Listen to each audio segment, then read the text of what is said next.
রাজধানীর বিজয়নগরে ডেস্টিনি 2000 লিমিটেডের অফিস ও অ্যালিস সেন্টারে অফিস থেকে অর্ধ কোটি টাকা মূল্যের জেনারেটর ও অন্যান্য মূল্যবান সামগ্রী চুরি হয়েছে। ওই এলাকার সিসি ক্যামেরার ছবিতে মালামাল একটি ট্রাকে তুলে নিয়ে যাওয়ার দৃশ্য দেখা যায়। এই ঘটনায় ডেস্টিনির করা মামলায় বোরহান শিকদার নামে একজনকে গ্রেপ্তার করেছে পল্টন থানা পুলিশ। মামলা সূত্রে জানা যায়, বিজয়নগর ও নজরুল ইসলাম সরণিতে ডেস্টিনির অফিস এবং অ্যালিস সেন্টারে অফিসের মূল্যবান জিনিসপত্র ও দুটি জেনারেটর ছিল। সম্প্রতি সেখান থেকে একটি জেনারেটর ও অন্যান্য জিনিস চুরি হয়ে যায়। জেনারেটরের মূল্য 50 লক্ষ টাকা।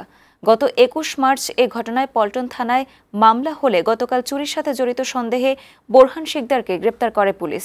জড়িত অন্যদের গ্রেপ্তার অভিযান চলছে বলে জানান পল্টন থানার ওসি।